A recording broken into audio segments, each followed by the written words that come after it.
такое лед? Замерзшая вода, скажете вы, и будете совершенно правы, но лишь отчасти. Самое необычное свойство льда – это удивительное разнообразие внешних проявлений.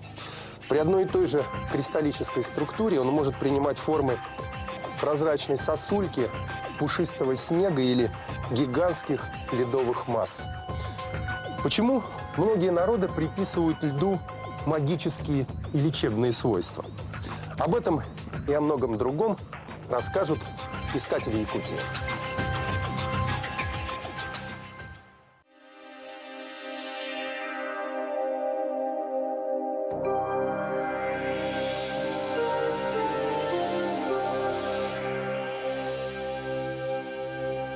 Ровно половина запасов пресной воды на земном шаре находится в замороженном виде. Это ледяные гигантские шапки Антарктиды, Арктики, Гренландии, ледники высоких гор в различных районах Земли. Лед – одна из самых распространенных горных пород на нашей планете. Им занято более 1/10 площади суши земного шара. Наука о льдах, гляциология, сравнительно молода. Она зародилась в конце XVIII века в Альпийских горах. Именно в Альпах люди с незапамятных времен жили около ледников. Однако только во второй половине XIX века исследователи всерьез заинтересовались ледниками.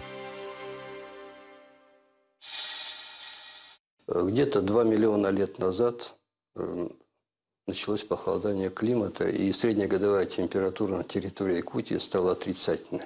И постепенно понижаясь, достигла современного уровня, порядка 7, 8, 10 градусов. И вот в связи со среднегодовой температурой такой сформировалась мерзлая толща. Что она представляет собой? Это горные породы с отрицательной температурой и мощностью порядка до 1,5 километра Западной Якутии. И, естественно, при промерзании горных пород та вода, которая находилась в них, она постепенно переходила в лед. Но некоторая часть ее отжалась и ушла. Но потом, когда за эти 2 миллиона лет шло новообразование в долинах, рек, там везде горных пород. И вот эти новообразованные горные породы, в них шло накопление льда. Там пластовый лед, повторно-жильный лед. То есть большое количество льда. Особенно это хорошо видно по берегам моря Лаптевых, когда сплошная стена льда порядка 40 метров. И вот когда известный геолог Толь обследовал побережье моря Лаптевых и встречал такие берега, то он сделал вывод, что это лед ледникового происхождения. Хотя это на самом деле лед повторно-жильный. И вот накопление льда в горных породах бывает до 90%. Естественно, когда вот сейчас люди встревожены, когда идет потепление климата, и когда начинают таять такие сильно льдистые грунты, что будет с населенными пунктами, с городами и так далее. Такой вопрос стоит. В общем-то, эти сильно льдистые берега, они находятся, как правило, вне зоны населенных пунктов. И в настоящее время вот у нас в институте сейчас уже сделан вывод, что буквально со следующего года и дальше начинается похолодание климата. То есть среднегодовая температура будет постепенно понижаться. Сейчас гляциология, помимо ледников, изучает твердые осадки, снежный покров, подземные, морские, речные и озерные льды, наледи. И в последнее время ее стали воспринимать как науку, в принципе, обо всех видах природного льда. А их в Якутии множество. Каждое лето в Якутию приезжают туристы со всех концов света, чтобы побывать в удивительном природном заповеднике Булус, что в переводе с якутского означает «ледяной подвал». Уникальный источник подземных вод образует наледи чистой воды, которые не тают даже в жаркие летние дни. В разгар лета здесь зеленеют деревья и лежит снег, а ледяной панцирь сохраняется до осени. Очищенная естественными природными фильтрами вода Булус обладает высоким качеством. Одна из самых крупнейших в мире наледей – Момский Улахан-Тарын. Ее протяженность 40 километров. Толщина льда доходит до 8 метров. а объем льда составляет 200 миллионов кубических метров. Площадь наледей измеряется методом аэрофотосъемки. Все наледи Якутии измерены, описаны и внесены в кадастр. Практически применять можно подземные воды, которые формируют наледь. И тогда наледь становится фактором оценки возможности использования этих подземных вод. Но далеко за примером ходить не надо. Не буду, это наш Булус. Вот Булус замечательный совершенно источник, который совсем недалеко тут от Якутска, за 90 километров, по-моему, расположен по трассе. В течение года мы там вели режимное наблюдение, полигон был разбит, оценили, сколько воды приходит, сколько воды уходит, как она формируется, эта наледь. Конечно, в итоге сейчас там пробурена скважина, из скважины забирается вода, частично объем наледи сократился, и в результате у меня лично возник такая нежелательная ситуация, когда я порекомендовал, куда ехать французам. Конечно, на Булус наледь смотреть. В конце августа месяца поехали на Булус, а там наледи нет. Всю наледь выпили, оказывается. Каждая наледь, она живет своей личной жизнью, отличной от других наледей. Есть вечные наледи, опять же, вот те наледи, которые расположены высоко в горах, которые частично протаивают летом, добавляют снова зимой. Их достаточно много. Их достаточно много, таких наледей. И вообще вот эта система изменения температурных условий снизу вверх над поверхностью Земли, она гарантирует сохранение наледи в течение всего лета.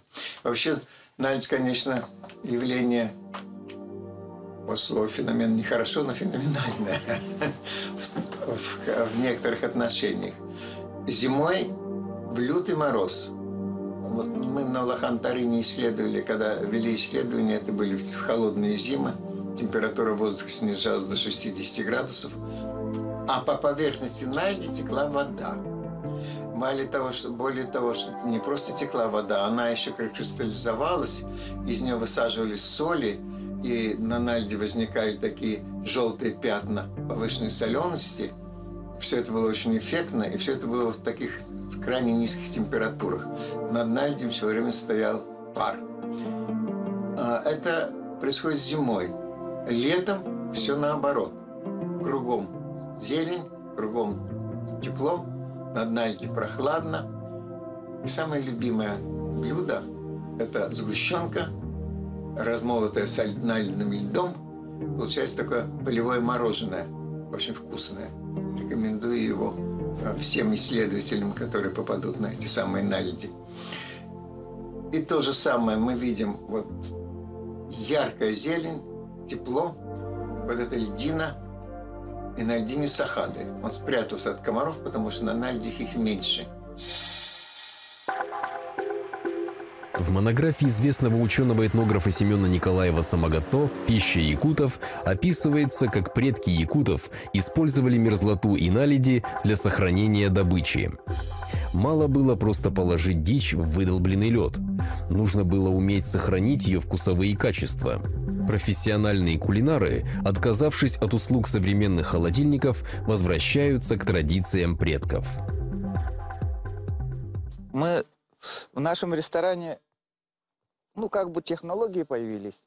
Холодильники, сперва на холодильниках хранили, потом первоначальный свежесть мяса пропала. Потом мы пришли к выводу, раньше как делали, они просто обливали водой, и обязательно корочка льда должна быть 3 сантиметра. И еще один есть. Очень долгое хранение мяса. Вместе с снегом, глазировка, у него уже 5 сантиметров идет.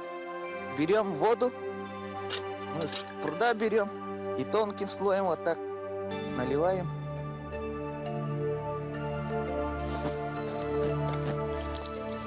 И так каждые 5 минут добавляем воду, чтобы она корочку образовала. И так в течение около 15-14 раз. Будем глазировать. Вот у нас образовалась корочка ледяная, вот смотрите. Из Чакурдаха вот недавно подледку привезли. Будем глазировать ледяным снежным коктейлем. Сейчас я вам покажу. Она свежая будет уже весной. Вот самая вкусная часть тоже глазируем.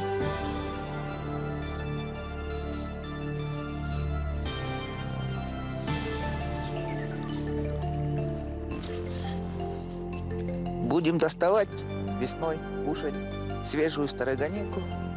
У якутов существовали различные морозные склады для хранения продуктов. Например, лабазы-мостики, построенные на ветвях деревьев. Во время длительной охоты в лесу самый популярный способ. Прекрасно сохранял добычу не только от порчи, но и от посягательств хищников.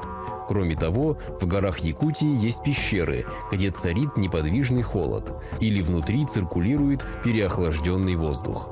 В таких естественных холодильных камерах якуты также хранили припасы. Самые древние льды, хранящие в себе память об изменениях климата на протяжении столетий, скрываются в толще земли. Мы говорим о вечной мерзлоте. В вечной мерзлоте можно найти самые невероятные вещи, которые способны изменить представление об окружающем нас мире и пролить свет на некоторые исторические заблуждения. В вечной мерзлоте можно найти самое невероятное, допустим. Когда работал по реке Адачи, я, нашел такой камень. То есть нас напугал медведь, и потом он сам испугался, убежал. И вот в том месте, где он был, на песке, на берегу реки, я нашел этот камень. Меня этот камень очень заинтересовал. Как он, видите, там очень точно вырезанные полоски. Я подумал, что это орудие труда человека. Это, то есть грузило для закидушки. Я приехал в институт, это было где-то в 1985 году. Зашел в институт геологии, археологии, да, показал этот камень Кистеневу Сереже. И он сказал, они там посовещались и сказали, нет, это сделано рекой. И тогда, привел в музей свой, у них там музей свой, и показал настоящее орудие труда человека. И вот представьте себе, на следующий год, когда мы работали по реке Адачи, я в обнажении нашел вот этот камень. Нашел на глубине где-то 0,5 метра вот этот камень. Я сразу сообразил, что это, в общем-то, сделано руками человека.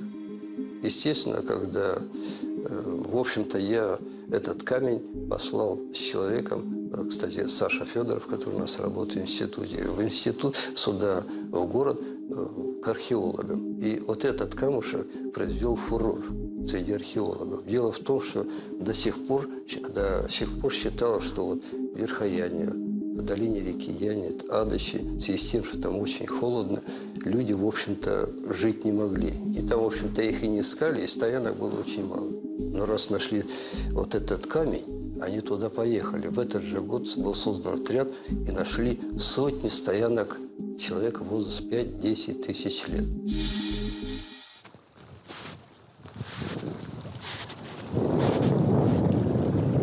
Знали наши предки и о полезных свойствах талой воды. Ее даже использовали знахари и целители для лечения разных болезней. Искатели Якутии озадачились вопросом, а приобретает ли вода какие-то особые свойства при замораживании? И если да, то каким образом это происходит?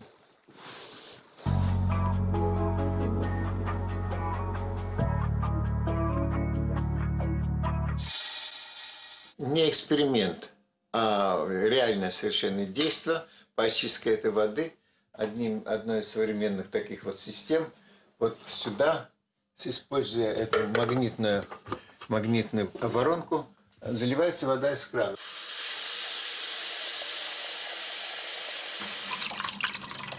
Заливается вода через эту вороночку. Здесь вот есть меточка. Сколько воды достаточно налить?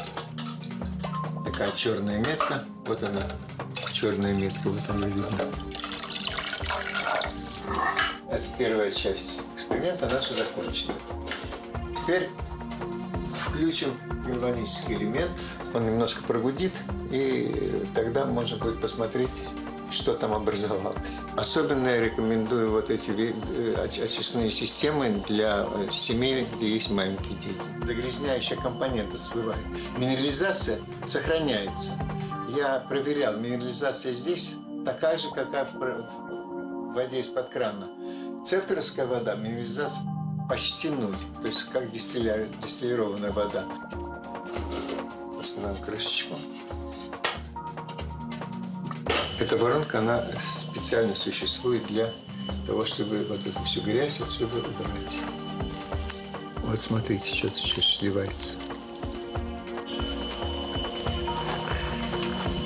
Вот это выливается обратно в раковину, видите, какой-нибудь сосуд. И вот на краешке здесь очень хорошо видно остатки того, что было, что мы пьем. Это фильтр, который способствует окончательной очистке воды. Вода из этого стакана выливается через фильтр. Это емкость для воды. Сейчас я настрою.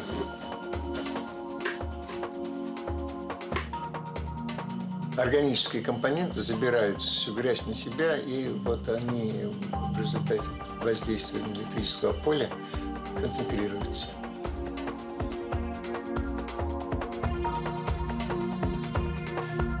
Нельзя пить воду из-под крана, она обязательно должна очищаться. Один из способов, приемлемых в наших якутских условиях, это вымораживание этой воды. Очень удобно это делать в 5-литровых пластиковых бутылочках. Наливайте ее почти полную, выносите на мороз, она будет замерзать, излишние соли будут осаждаться на дно. Это будет та вода, которую якуты пили традиционно, используя для этого речной лед. Вот такая очистка хорошая. Ни в одном уголке мира еще не устраивали такого экстремального зрелища.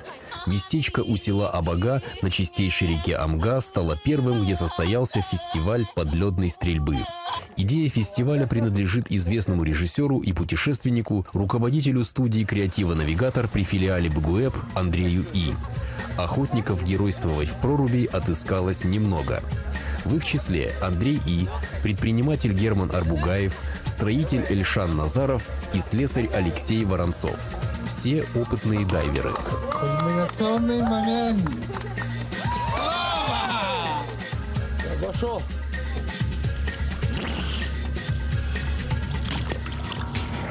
Задача участников состояла в том, чтобы, нырнув в прорубь в маске, проплыть 12 метров под 1,5-метровым льдом, по пути выстрелив в мишень из подводного ружья металлической стрелой.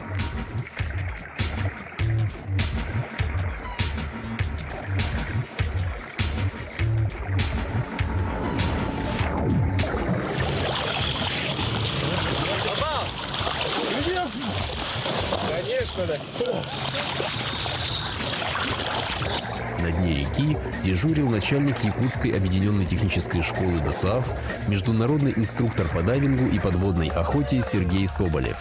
Страхуя участников, он провел под водой 1,5 часа. Подледную охоту фиксировал опытный видеооператор Андрей Рукавишников. Температура воды в тот день была 0 градусов, а на суше минус 19. Фестиваль прошел на ура и, возможно, повторится еще не раз. Многие ученые полагают, что вода, а значит и лед, является информационным полем Земли. И как на матрицу заносит в свою структуру всю мудрость предков, все ошибки человечества, все доброе и плохое, через что пришлось пройти в воде во всех ее ипостасях в виде льда и снега, дождя и ручья, тумана и росы. Если вот стоит глыба льда, и ты вот видишь, там что-то внутри спрятано. Лед – это материал, который отличается от другого материала. Ну, я как бы сам пытаюсь сделать из льда теплоту. Да. И у льда своя техника пластика. Хочу сказать, что этот лед дал мне возможность ездить по миру и как бы знакомиться с очень интересными людьми. Я очень благодарен и рад. Тимо Йокила – известный финский художник. Его работы из природных материалов широко известны в Финляндии и за рубежом. В Якутию он приехал для участия в международной выставке искусства Арктики. Тимо Йокила давно мечтал попасть в Якутию, чтобы поработать с якутским льдом.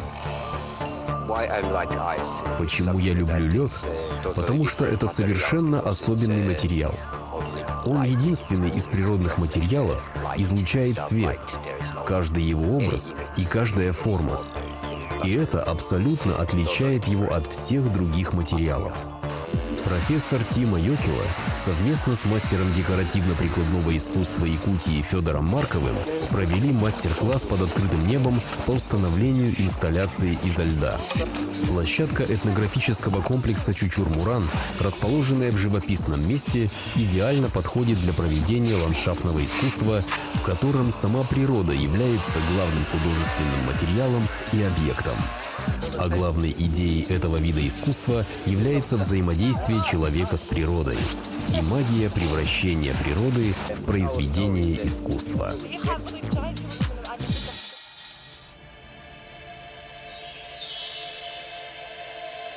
Магия льда вдохновляет.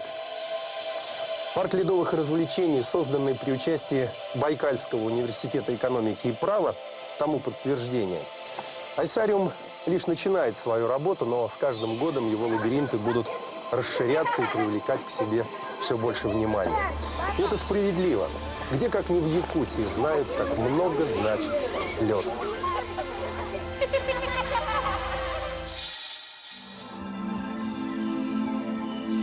Каждый год на смену зимнему холоду приходит весеннее тепло, и реки просыпаются ото сна. Ледоход на Лене – это особенное событие, которое ждут якутяне, и приходят на берег реки посмотреть на это волнующее зрелище. Стихия бунтует, взламывая мощные ледовые оковы. Лед покидает реку, чтобы вновь вернуться зимой. Кристаллическая структура льда похожа на структуру алмаза. Кстати, греческое слово «кристаллос» собственно и означает «лед». Между прочим, снежинки, монокристаллы льда, до сей поры загоняют ученых в тупик. И до сих пор не раскрыли этой загадки, сделав по большому счету единственный вывод – двух одинаковых снежинок не существует. Лед по-прежнему скрывает массу необычностей, и недавно появилась еще одна – пожалуй, самая глобальная за всю историю человечества.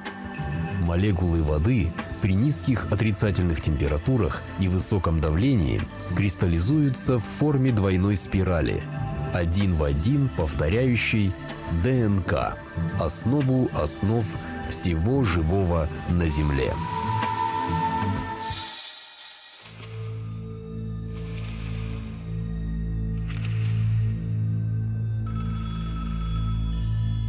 Мы еще не все знаем про лед. А точнее, практически мы ничего о нем не знаем.